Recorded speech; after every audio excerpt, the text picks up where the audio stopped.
Baakiyalakshmi serial next பிரேமோ என்ன மாதிரியான twist ஆக போகுதுன்னு பார்க்கலாம். செல்வி பாக்கிய கிட்ட சொல்லிட்டு இருக்காங்க, அக்கா அவங்க உங்களை எந்த அளவுக்கெல்லாம் கொடுமைப்படுத்தினாங்க, அதனாலதான்க்கா இப்ப வேலை இல்லாம கஷ்டப்படுறாங்கன்னா அதுக்கு முழுக்க காரணமும் உங்களை அவர் எப்படி எல்லாம் கொடுமைப்படுத்தினாங்களோ அதுக்காக தான் சொல்லிட்டு இருக்காங்க.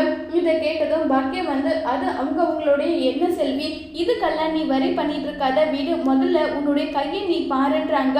எனக்கும் புரியுதுக்கா, என்ன பண்றது, பாவம் இந்த மேடம் தான் இந்த ராதிகாவுக்கு கொஞ்சம் கூட முடியலாம போயும் இவனை கல்யாணம் பண்ணிக்கிட்டு இருக்கேன்றாங்க. நீங்க பாரு செல்வி, அது அவங்களோட இஷ்டம். நம்ம சொல்லி என்ன ஆக போகுது, நம்ம சொல்லி எதுவும் ஆக போறது கிடையாது, பேசாம விடு செல்வின்றாங்க. இந்த பொண்ணு நம்ம கிட்ட மட்டும்தான் தைரியத்தை காட்டுது, நீ வெள்ளம் வேஸ்ட் கண்றாங்க. செல்வி நீ அதை பத்தி பேசாதன்னு பேசிட்டு இருக்கும் போது இது எல்லாமே ராதிகா கேட்டுட்டு என்ன நினைச்சிட்டு இருக்கீங்க, நீங்க இப்ப கோபிக்கு வேலை இல்லைன்னா உடனே நீங்க அதுக்காக இப்படி எல்லாம் பேசுவீங்களா, இப்படி பேச உங்களுக்கு வெக்கமா இல்லையான்னு சொல்லிட்டு ரொம்பவே கோவப்படுறாங்க.